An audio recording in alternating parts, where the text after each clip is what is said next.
Hello, everyone, and welcome back to Naked History, the show where we rip the fig leaf off the past and discover that history is a little bit more messier, weirder, and wearing far fewer pants than the textbook had promised. I'm Dylan, and today we're going to do something a little bit different. We're not quite to the big 4th of July special yet. That's currently being assembled in the Naked History labs, where the beakers are bubbling, the powdered wigs are twitching, and somewhere in the corner, Thomas Jefferson is probably asking if this draft needs just one more edit. But before we get to the big red, white, and historically complicated main course, I wanted to give us just a little appetizer, a little amuse-bouche of American mythology, a little historical snack plate before the fireworks. Because before we talk about America's birthday, we should probably address one small, inconvenient, and deeply hilarious problem. America's birthday is kind of on the wrong day. So let's get into it.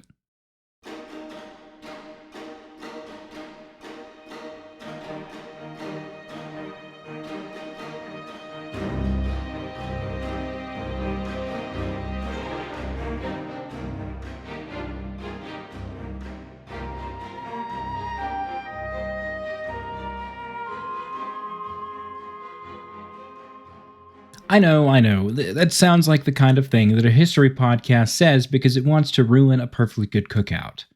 But stay with me here. Because the 4th of July is one of those dates that feels carved into granite. It feels permanent, obvious, eternal, like it descended from the heavens, already printed on paper plates, surrounded by sparklers, hot dogs, and at least one uncle wearing flag shorts he absolutely should have left in the drawer. July 4th is America's birthday. Everybody knows that, except history, because history's a little bit more rude than we like to imagine. The actual vote for independence happened on July 2nd, 1776. That was the day that the Continental Congress approved the resolution declaring that the colonies were free and independent states. That was the big break. That was the "we're done here, George" moment. And that was the political equivalent of changing your relationship status to "it's complicated," but with muskets.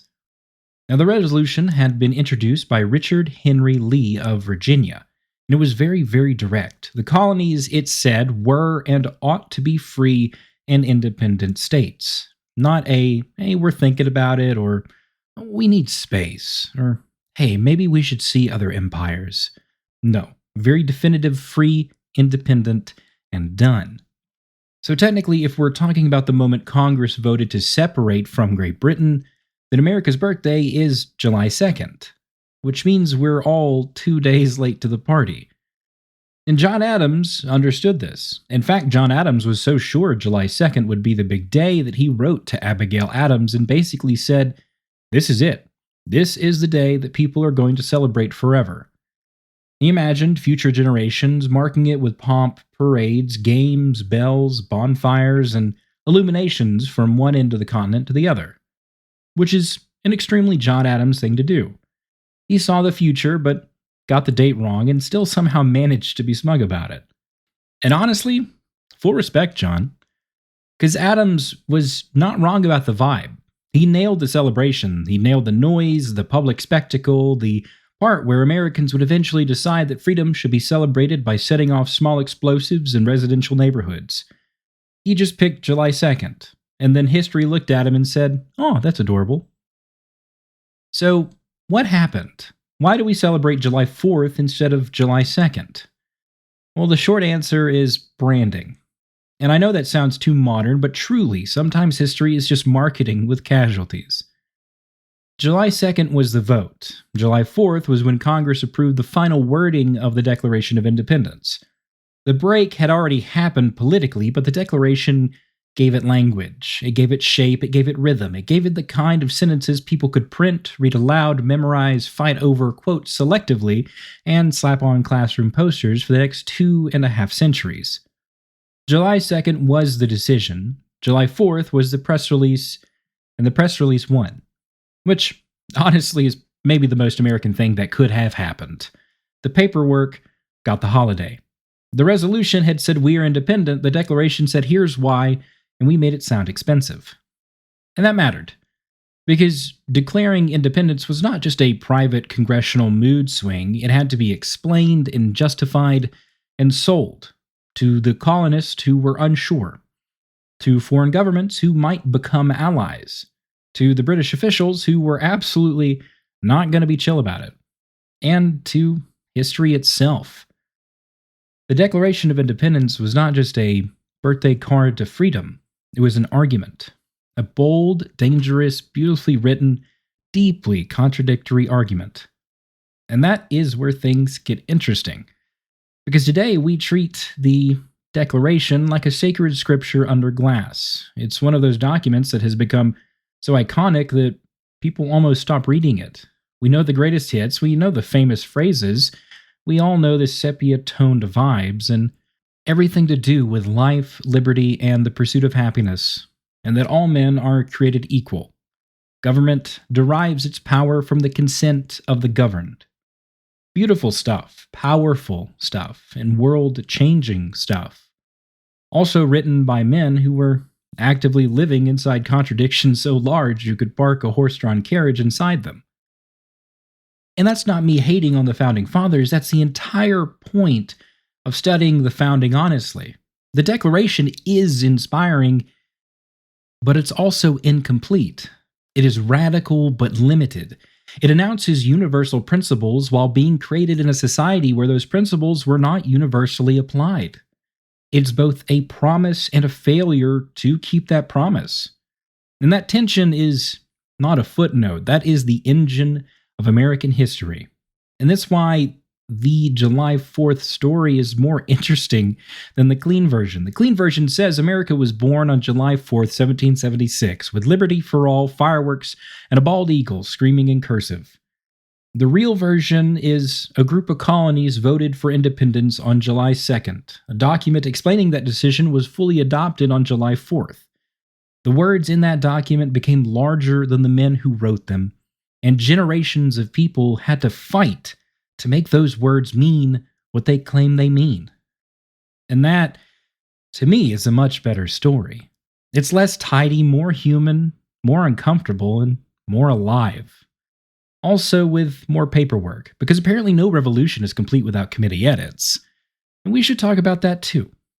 Because the Declaration did not simply drop from Jefferson's quill like Athena springing fully armed from the forehead of Zeus. Jefferson wrote the draft, yes, but Congress edited it, which means one of America's founding documents went through the nightmare of group project revision. Now imagine trying to write one of the most important political statements in world history while a room full of delegates is hovering over your shoulder like, hey, can we soften this a bit? Can we move this phrase? This paragraph feels a little spicy. What if we cut a huge section and then pretend everyone is fine? The Founding Fathers, historical icons, revolutionaries, and apparently the original Google Doc commenters. Now, Jefferson later had feelings about the edits, because of course he did. Writers always have feelings about edits, and you could hand a writer a revolution and they would still be like, okay, but do we need to cut my best paragraph? And that's another useful reminder. The founders were not all marble statues. They were people. Brilliant, flawed, ambitious, petty, frightened, visionary, and contradictory people. They argued and they compromised. They worried about public opinion and they worried about foreign alliances. They worried about whether this entire rebellion would end with them being remembered as founders or hanged as traitors. Because that's the thing we sometimes lose when we look backward. The American Revolution was not the inevitability to the people living through it.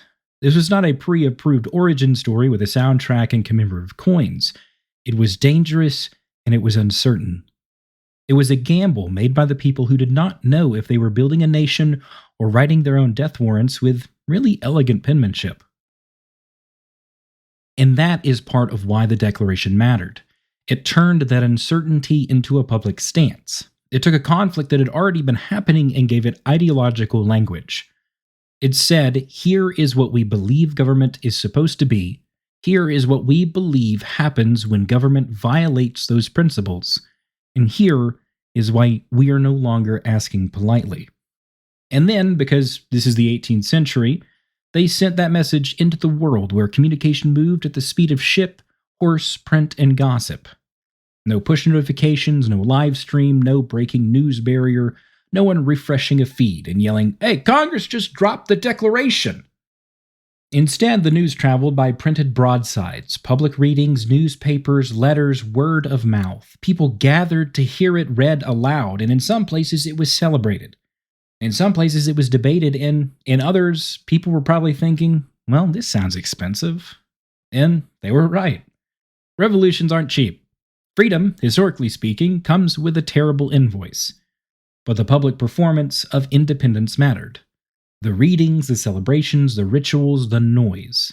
This is how a political decision became a shared story. And that brings us back to July 4th. Because holidays are not just dates, they are memory machines. A holiday tells people what to remember, how to remember it, and what emotional outfit to wear while remembering. And we've talked about that a lot on this show. If there's anything you get from this show, it's that holidays have a dance and a song that goes with them. And you should think about that. Think about how that reflects. Think about how that affects you. Now, July 4th eventually became the date Americans gathered around. Not because July 2nd was meaningless, but because July 4th had the document, had the words, it had the thing people could print and read and frame and preserve and fight over. July 4th had better packaging, and over time, the packaging became the birthday. And this isn't unusual. Countries do this all the time. Nations pick dates to tell a story. Sometimes those dates mark battles, others declarations. Sometimes they mark constitutions, revolutions, liberations, coronations, tragedies, victories, or moments that later generations decide are symbolic enough to carry the weight. But no national birthday is ever just a birthday. It's always a choice. It's always a story someone selected from the chaos. And America's story is especially chaotic because the country has spent nearly 250 years arguing over what its founding words actually require. That's why July 4th can feel so emotionally loaded. For some people, it's pride. For some people, it's grief. Others, gratitude. More anger. For some, it's a complicated mixture of all the above, plus a hopefully okay potato salad. And honestly, the mixture is probably more historically accurate than a neat, uncomplicated celebration. Because the United States has always been both idea and reality. And the idea has often been better than the reality. It doesn't make the idea meaningless, it makes the gap important. The Declaration says equality. The country practiced slavery. The Declaration says consent of the governed. Many people were excluded from political power. The Declaration says liberty. The boundaries of that liberty were fought over from the beginning. So when people later demanded abolition, voting rights, civil rights, labor rights, women's rights, indigenous sovereignty, disability rights, LGBT rights, and basic recognition of human dignity, they were often arguing with America using America's own words. And that is the strange power of the Declaration. It gave future generations a measuring stick. And then the country kept failing the measurement. Which is frustrating. It's painful. But it's also historically important. Because if you want to understand America, you have to understand that it's not just the story of people declaring freedom. It is the story of people asking over and over again, okay, but who gets the freedom? Who gets liberty? Who gets equality? Who gets citizenship? Who gets safety? Who gets remembered? And who gets erased? Who gets fireworks? And who gets footnotes? That is where the real history lives. Not in the clean poster version, not in the myth where everyone agrees, everyone is noble, and everyone's waistcoat is freshly laundered. The real history is in the arguments. And America has been arguing since before the ink was dry. Now, because this is naked history and not a constitutional law seminar taught inside of a locked filing cabinet, let's pause and appreciate the absurdity of the holiday itself. Now, we appreciate independence with fireworks, which are beautiful, dangerous, loud, expensive, and sometimes launched by people who should not be trusted with a toaster. We eat hot dogs, a food that raises more questions than it answers. What's in a hot dog? Don't look that up. This just a very good warning. Don't look it up. It'll ruin hot dogs for you. I still eat them because I've got a lot of soul searching to do. We wear flag-themed clothing that technically violates the spirit of flag etiquette, but absolutely honors the spirit of chaos. We gather in the heat, burn meat outdoors, and pretend we like coleslaw, and commemorate a founding document most people have not fully read since high school, if then. And yet, somehow, it works. Because rituals don't have to be perfectly logical to be meaningful. They just have to gather people around a shared symbol. The problem comes when we mistake the symbol for the whole story. A firework is not history, it's a sparkly punctuation mark. A flag is not history, it's a fabric carrying memory, identity, conflict, grief, pride, and sometimes a suspicious amount of truck merchandise. A holiday isn't history, it's an invitation to remember. And the question is whether we remember honestly. And that's what I want to bring into the 4th of July special. Because next week, for the US's 250th birthday, we're not just doing Founders Good or Founders Bad. That's boring, that's flat, and that's history with the interesting organs removed. We're going to talk about the American experiment as something haunted. Haunted by ideals it has not lived up to. Haunted by people excluded from the story. Haunted by contradictions built into the foundation.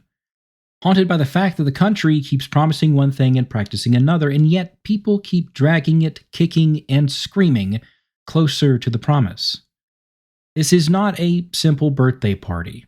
It's a seance with fireworks. And I mean that in the most patriotic way possible. So today's episode is just a little spark before the big fuse. The 4th before the 4th. The footnote under the birthday candle. The reminder that America's most famous date was not inevitable.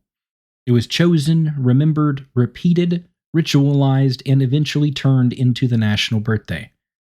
And the date we did not choose, July 2nd, is still sitting there like John Adams at a party no one came to and muttering, "I told you it was supposed to be today."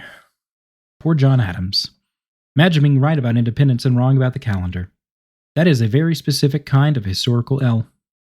Maybe there's something useful in that mistake, because July 2nd versus July 4th situation reminds us that history is not just what happened, it's what gets remembered. It's what gets repeated and printed and taught, and what gets turned into a national holiday. It's what gets simplified until the messy parts start slipping out the sides. And our job here on Naked History is to pull those messy parts back into the light. Not because we hate the holiday, and definitely not because we want to ruin anyone's cookout, and definitely not because we're anti-firework, though my anxious pets would like to submit a formal complaint. But because loving history means refusing to flatten it.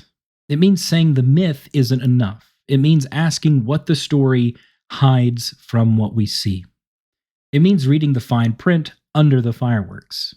So yes, celebrate the 4th. Go grill something, watch the sky explode, eat the weird family side dish that appears every year and vanishes before anyone can explain what's in it.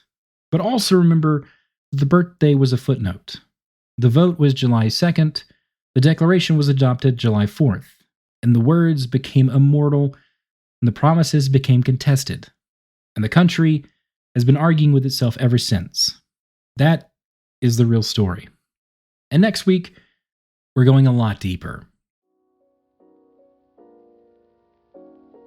Now, America's birthday is not just a celebration, it's a story that we tell about ourselves. And like most family birthday stories, some parts have been polished, some have been exaggerated, and some have been quietly shoved in the closet while they make dinner uncomfortable. So, before we get there, I do want to leave you with one question. What does America's 250th birthday feel like to you? Does it feel like celebration, maybe reflection, or exhaustion? Maybe a little bit of hope, or maybe some appropriate side-eye, or all the above with a very interesting potato salad. Now, I'll be asking questions all over the socials the next couple weeks, so I'd love to hear your answer as we go through it. And make sure to comment when you see the post, send a message, and share the episode with someone who likes their history weird and lightly haunted. And make sure to follow Naked History wherever you get your podcasts, wherever you're listening to us already. Hopefully you know where you're listening to us, and if you do, follow us. If you don't, I don't really know. But as always, this has been Naked History, and I have been Dylan Gassaway. Remember, history is never fully dressed, especially when the birthday party starts 2 days late. So have a good one, and we'll see you in the next one.